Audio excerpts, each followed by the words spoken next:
This is everything you need to know to go to Reno. All right, let's go. The first thing you should know is just a little bit about Reno. And while today Reno is definitely Nevada's second city after glitzier and more glamorous Las Vegas, it didn't always used to be that way. Prior to the 1950s, Reno was the gaming and gambling capital of the world. So you take an old-fashioned gaming town, you add some snow-capped mountains, you put a really neat river through it, and you give it a high altitude, and you've got Reno. Oh, and as you can see behind me, Reno is nicknamed the biggest little city in the world. And compared to Vegas, it does absolutely indeed have a bit of that small town charm. Reno also has quite the emerging art scene, including more than 100 outdoor murals, and you'll find tons of larger than life sculptures that come right out of the Burning Man festival that is held nearby in Black Rock City on the Playa. And of course, this city was also made famous by the Comedy Central TV show Reno 911. So why do people come to Reno? First and foremost, it's definitely for the gambling. There are lots of casinos in town, and all the things that come with casinos are here. Think all-you-can-eat buffets, shows, and nighttime entertainment.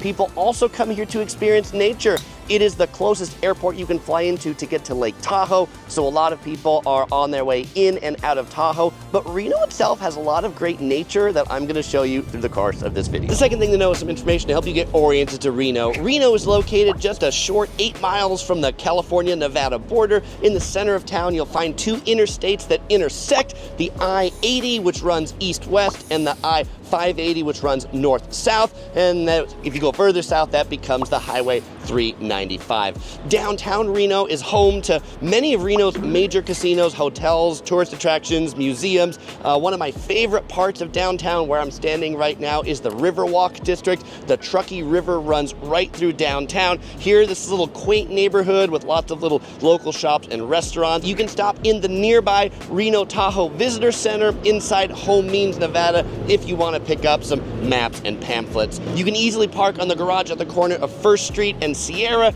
and the Visitor Center will validate your parking and give you 3 hours of free parking to park around here, or just go park at any one of the casinos, free parking there too. Midtown lies just to the south of the Truckee River, and it's really the commercial heart of Reno. At the first part of Midtown, closest to the Truckee River, you'll find lots of little cute shops and cafes, and then you go further south and you'll find the big box stores and more of the big box and tall casinos. You'll also find the convention center and Reno's biggest mall, the Meadowood Mall. Reno's sister city just to the east is called Sparks, and in Sparks you're going to find the region's other big shopping mall here, the outlets at Legend, and you're going to find a really neat marina that we'll talk more about when we get to things to do. The third thing to know is about getting into Reno, and if you're flying into Reno, you'll be flying into Reno Tahoe International Airport. It is a small but not tiny airport. There are 23 gates and about 130 flights daily that go in and out of the airport, mostly to cities in the western part of the US. Southwest is the biggest airline at the airport, and the biggest connecting city is flights coming in from Las Vegas. If you're picking up a rental car, you'll find all 9 rental car companies in baggage claim at the airport. It's a 10-minute or 5-mile drive from the airport to downtown, so super quick to get in. If you're not renting a car, most of the major casinos do also offer airport shuttles. Check with the casino you're staying at to figure out whether you need to reserve it or whether it comes on a certain schedule. You'll also find taxis and Uber and Lyft to be plentiful as another way to get you into the city. If you're going to opt for public transit, bus route 12 will take you into downtown from the airport. If you're not going to be flying into Reno, but instead you're driving, if you're coming from Lake Tahoe, it's a short drive, about an hour from the closest part of Lake Tahoe. If you're coming in from Sacramento, the drive is 2.5 hours, or if you're coming from Las Vegas, the drive is about 7 hours. The adventuresome can also take the Amtrak train. There's an Amtrak station right in downtown Reno. The train tracks actually go like underground under downtown. It's pretty neat. If you didn't want to drive, that's a great way to get in because you can just walk a couple blocks to the casinos at the row. The Circus, the Silver Legacy, and the El Dorado. But you're not going to find many trains that run on that line. There's only one train a day in each direction that makes a stop here in Reno. And that's the California Zephyr line that runs from San Francisco all the way to Chicago. Yes, if you're coming from Chicago, they have sleeper cars on that train. The fourth thing to know is about getting around Reno. And the way that most people probably get around Reno is by driving, bringing their own car or by rental car. There are plenty of rental car companies at the airport. It's an easy city to drive in. Free parking pretty much everywhere you go, and lots of big parking lots and parking garages. Other options, if you're staying in and around downtown or midtown, there are some walkable areas around there. Mostly daytime, you'll want to be walking. The city also has some pretty nice bike paths along the Truckee River. We're going to see that more in things to do. I've also seen a lot of these like Lime scooters. These things you can rent by the app, like by the minute. You could pick them up just anywhere they are in the city. And also, surprisingly, Reno does have a pretty good bus network.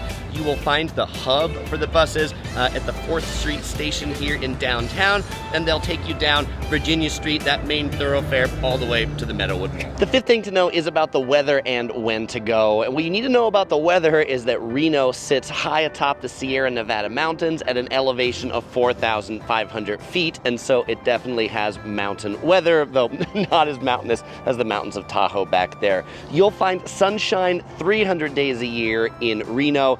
The summertime highs, not as hot as in Las Vegas. Here they get into the high 90s in the summer, not the 110s. Spring and fall, April, May to September, October, high temperatures can be in the 70s. I'm here in May and it is short sleeve weather, about 70 degrees right now.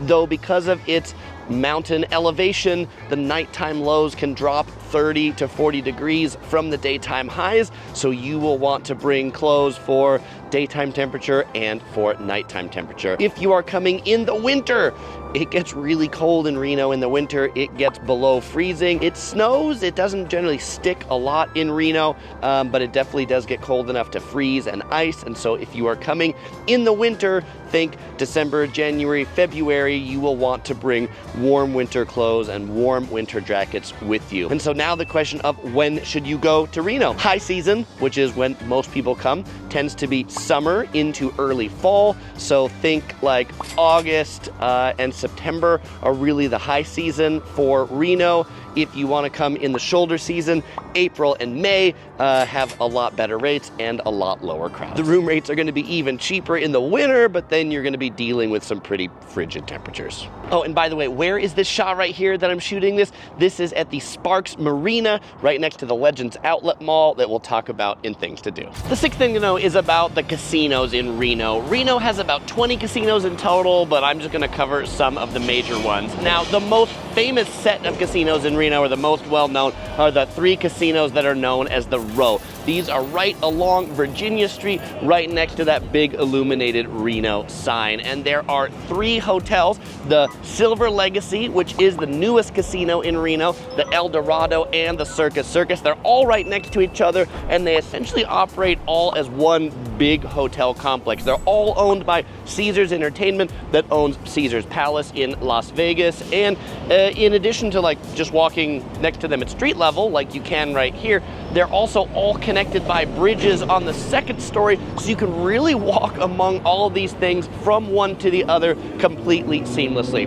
Okay, now telling you about each of them, starting with the Silver Legacy, the newest one. This is Reno's largest hotel. It was built in 1990, so it's a little more than 35 years old. Silver Legacy is based on a silver theme and a Venetian theme, so even though it's new, they've definitely made it to look old. Nevada is known as the Silver State, and so there's a lot of like silver plates and silver jewelry and a silver mine in the center. It is definitely the nicest of the 3 properties here, and I guess if I was probably going to stay in one of these 3, the Silver Legacy is probably where I would stay, but the others are fun too, so let's talk about those. Now, the El Dorado Hotel that I'm in right now is one of the original hotels here in downtown Reno. This was opened in the 70s, so it's about 50 years old.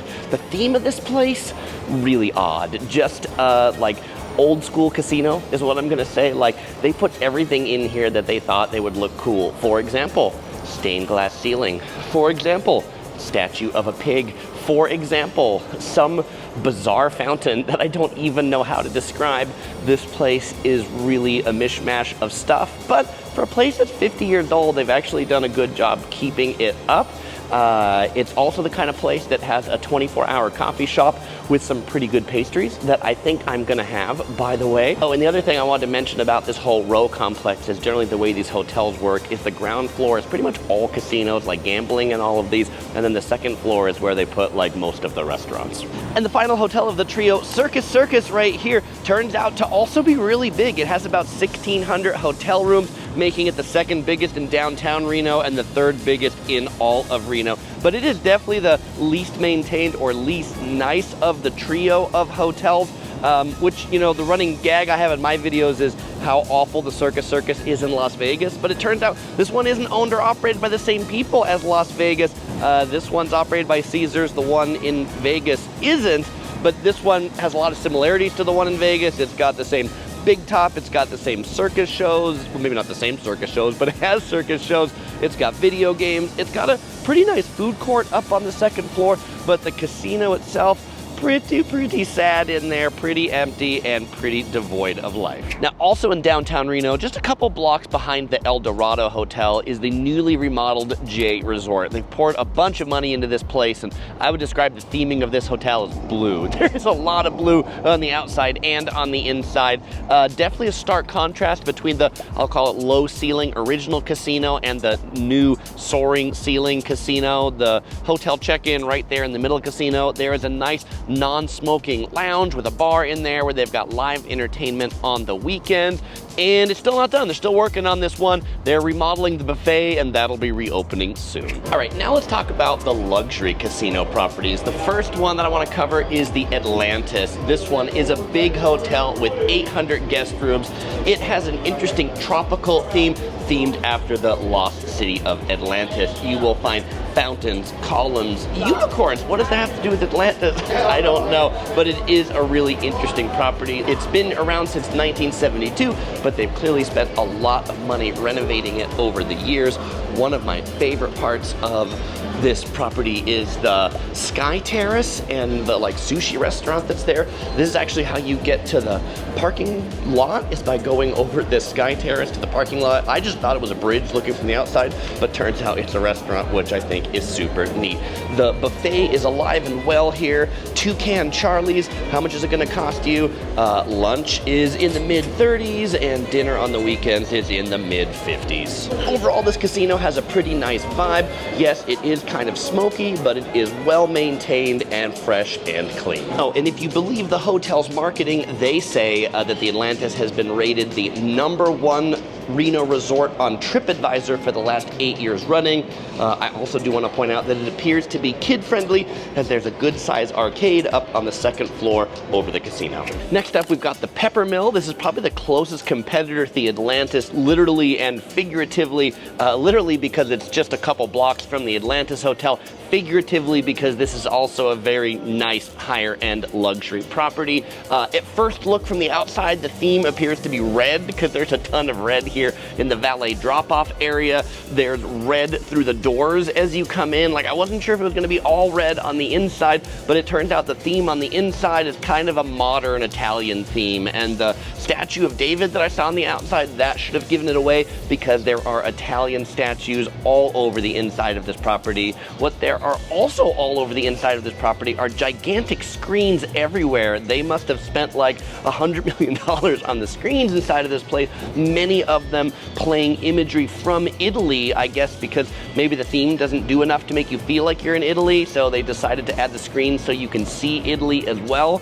Casino inside, also smoky. Some of the ceilings really, really low, and they also had a really interesting selfie screen. It was a screen that they had specially set up that you could select what image you want on the back so you could take a selfie of it. Didn't work all that well though because there wasn't like enough light on the face. Oh, and the screens are even in the hotel check-in area. Big screens showing imagery around the world at the lobby check-in. All right, and the final luxury casino I want to cover is the Grand Sierra Resort. This one is located 3 miles east of downtown across the Interstate 580, so it's kind of set off by itself from the rest of the casinos. This one is big, nearly 2,000 rooms, and frankly, of all the casinos I've been to in this video, this one is the nicest. This one started life out as the MGM Grand here in Reno, so even though it's over 40 years old, It's definitely had a lot of money poured into it recently and has a really nice, clean vibe on the inside. The theme of this, I would just say, is a modern casino. There's really no underwater Atlantis type theme that's going on here. This one also seemed to be like promoting their entertainment acts the most out of their grand theater. But being like Vegas, you'll find a nightclub in here. You'll find the buffet is live and well, lots of restaurants.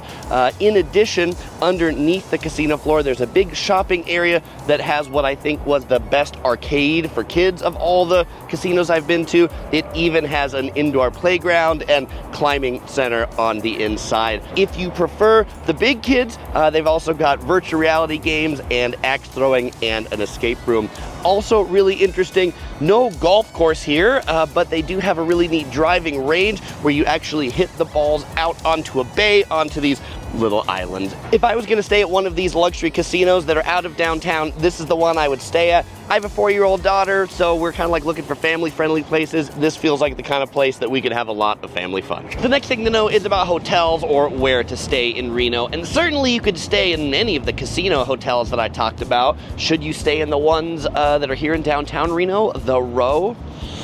If you like to walk outside, I wouldn't, because this neighborhood really isn't very nice. I mean, sometimes people say like downtown Las Vegas is sketchy, but downtown Reno even sketchier. So I'd pick the other casinos that are in Midtown, or where I'm staying on this trip is the Renaissance. It's just on the other side of the Truckee River. It's actually a really nice hotel. Prices were right. It's actually one of the #1 hotels on TripAdvisor in Las Vegas. I'm gonna have a whole video review on that. I'll put a link to that in the description and at the end of this video if you wanna check out more about the Renaissance Reno. Now, another hotel you might want to consider staying in if you're going to stay downtown, it's actually right across the street from the El Dorado. It is the Whitney Peak Hotel, and I had to do this video in the daytime to show you what is up here, the base camp climbing wall. At this hotel, it boasts the world's largest outdoor climbing wall, 164 feet tall, and you know what? People are on it right now. That a little more adventuresome than I get, but the hotel's supposed to be pretty nice too. And for a pretty small city, Reno actually has a lot of hotels, over 45 hotels that I counted on the Reno Tourism City website, even hotels that are less than $30 a night. I don't know if I would stay in one of those though. The eighth thing to know is about food and where to eat. And Reno, being a casino city, is a foodie city. There's certainly a lot of restaurants in the casinos, but if you're looking for one spot that can satisfy everybody's tummy, the Reno Public Market has like nearly 20 eateries all under one roof. Things like Brazilian food, burgers, noodles, and there's even a churro bar. And there's even an actual bar in the middle too. It is 2 stories. I am up on the 2nd floor because it's less busy here. It's kind of like a legitimately like a neat food hall space. I've got the 2 meat plate from the barbecue joint downstairs. I got ribs, I got pulled pork, I got mac and cheese, and I got beans. Let's see how. Pulled pork. It is very tender. The mac and cheese, $2 upcharge for this. How's that? Cheesy. And the beans. I got a piece of meat. I like my barbecue beans pretty sweet. These are more like tangy, I would say, or almost sour beans. So I don't love the beans. I do love the pulled pork. Let's see how one of these ribs is. Tender, comes right off the bone. Falling over like that. Good pork ribs. And at first bite, I'm definitely enjoying this plate of food. Now for something really unique, check out Pine State Biscuits. This restaurant specializes in biscuits and gravy. And what have I got here? I've got what they call the Reggie Deluxe. It's got a biscuit, fried chicken, cheese, an egg, and gravy on it. Oh, and I'm washing it down with a ginger beer, but I'm using the bottle as my microphone stand. They also have some homemade habanero sauce to kick it up. I think you're probably supposed to eat this with a knife and a fork, but you know, I'm gonna go all caveman style on this sandwich. The Yelp reviews don't lie. This place, really delicious. I would definitely do this again too. All right, now let's talk about some of the things to do in Reno. I think the number one thing to do is get a selfie with the Reno sign. You're gonna find this right next to the El Dorado Hotel in the Row on Virginia Street in downtown Reno. The best time to get a selfie with this sign, definitely nighttime. It looks way better at night with the neon on and the glow of the neon on your face, so check that out, and then check out the casinos on the road. Now, one of my favorite things to do in Reno after taking a selfie with that sign, particularly on a warm, sunny day, is to take a walk or a bike ride along the path that runs along the Truckee River. It's really beautiful out here to see the rushing water, hear it, to see views of the mountains by Lake Tahoe. Just a really peaceful place. If you're gonna do this walk or bike from downtown, go towards the mountains in Lake Tahoe. If you go the other way, it maybe gets a little bit sketchy past the National Automobile Museum. I rented this bike from the Renaissance Hotel that I'm staying at, $10 for 4 hours. That was a pretty good deal, but it's great to walk, jog, run, cycle, and I'm gonna continue on my ride. See ya. Oh, and if the weather's really warm, then you can even actually go in the river. One of the days I was here, I saw some people like floating around in a gigantic raft. But yeah, there's places that you can enter and exit along the river, so that looks like a lot of fun. Oh, but I should make my obligatory safety warning. Be careful when you go into rivers, right? They can flow fast, swim. I even saw a place where they had like complimentary life jackets. They weren't there now in the winter, but there's a place where they hang them in the summer. Neat. Taking a musical at the Pioneer Center, this is home to Reno's most significant cultural attractions like the Philharmonic, plays, all that sort of stuff. Or if you're not gonna go and see a show, at least come by and take a selfie with the Golden Turtle. Chris, where's the turtle? That's what they call the roof of this building, built in 1967. The gold dome top makes it look a bit like a turtle. Neat. Now, although Reno may be a small town, it's got a couple of national things right behind me. It's got the National Bowling Stadium. This place has 78 bowling lanes, easy to find in downtown because it's got the gigantic silver bowling ball on the top. It is not open for daily play. It's mostly a tournament facility, but when I was here, there was a big Reno bowling tournament going on. Automobile lovers will definitely want to check out the National Automobile Museum. You might not think that Reno would be a hotbed for an amazing automobile museum, but it sure is. This is one of the top 10 automobile museums in the USA. There are over 200 cars here. Who owned these cars? They were part of Bill Harrah's collection of Harrah's casinos. He actually had 1,200 cars in his possession, and so this is just like about 1/5 of his total collection, but it's really impressive. There are 5 different galleries. The first gallery has some of the oldest cars. My favorite is this yellow one in there. Can you guess why? Oh, I guess I gave it away because it's yellow. And this one right here, the 1913 Stanley, has a special engine in it. This engine in 1918 is a Stanley steam engine. And can you believe it? They've got an electric car from 1914, the 1914 Detroit Electric, who did it much earlier than Elon Musk did. The second gallery brings us from 1917 onwards to the 1930s. My favorite in there is the Model T camp car. I mean, it's pretty neat. This was like one of the original RVs. You can see the back converted into the bed and made a really good picnic table. This car right here, the 1938 Phantom Corsair. Does this remind you of anything? Yes, it's a prototype for the Batmobile. They've really thought of everything at this museum. Even the handles to the bathrooms actually are gas station pumps. They've even got a gift shop where you can take some souvenirs home with this cute pink Barbie car in the middle. Aww. You can even see where they're fixing up some of the cars to put back on display. What do we got back here? Ecto-1 from Ghostbusters. But probably my favorite part of the museum, as a movie buff, is the Cars of the Stars gallery, where we've got a car from Jurassic Park. We've got a Cadillac over here that Elvis owned. Yes, he owned 100 Cadillacs. That was one of them. We've got the Shagmobile from Austin Powers, the car from the Speed Racer show, a DeLorean from Back to the Future, and what's even cooler, though, there's another DeLorean in the back. This one is plated in 24 karat gold that American Express did for their gold cardholder promotion. I mean, it turns out if it's got wheels, this museum has everything, even the Segway used in the movie Paul Blart Mall Cop. And for any art lovers out there who didn't get their fix of art by looking at all of the murals and statues all around town, check out the Nevada Museum of Art to find a whole bunch more art all in one spot. Shopaholics may want to consider visiting the Meadowood Mall. This is Reno's largest mall, nearly 1 million square feet of shopping and restaurants, over 125 stores. Is it any better than any other big American mall? No, not really. But what I think is really cool in here is the Round 1 Japanese arcade. If you're into arcade games or bowling or karaoke, this is a really great place to go. It's a chain from Japan, and the arcade games, they all work. The bowling alleys, they're clean, and you can get private karaoke rooms. And my favorite, they've got a great selection of Japanese music games straight from Japan, including, yes, my favorite, Dance Dance Revolution. But for the best shopping mall in the region, I think you're definitely going to want to head out to the outlets at Legends in the neighboring city of Sparks. Named it Legends because there's a Legends casino. It's a small, newish casino. I think it focuses mostly on the locals. The outlet mall itself is like one of those malls I think it's just neat to visit even if you're not shopping, because they've got tons of fountains and art, really continuing that Reno outdoor art tradition. But the real reason that you come to the outlets at Legends is to come into Scheels, the store that I'm in right now. It is the world's largest outdoor sporting goods store.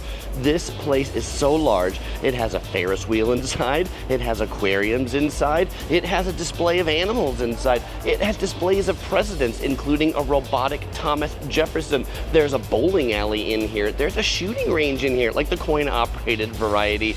I mean, this place is truly amazing, and I've never seen such a wide supply of Stanley mugs. So anybody who is still in on that Stanley mug craze, Scheels in Reno, got you covered.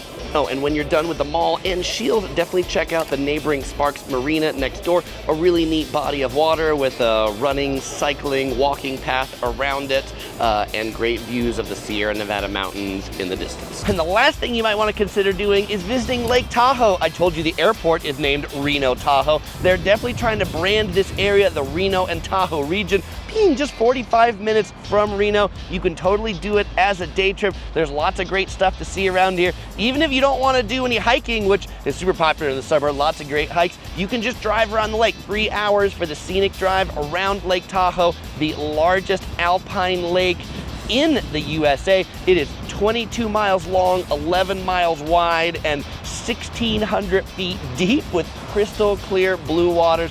It's truly beautiful to come to Lake Tahoe, and it would almost be a shame to visit Reno and be so close to this natural wonder and not visit it. Now, if you do plan to visit Lake Tahoe, you might enjoy my video right here all about Lake Tahoe. Or if you want to check out some of my other videos, I'll put those on the screen, including my review of the Renaissance Reno in downtown. All right, well, fellow explorers, as usual, I won't say goodbye because I'll see you in the next video.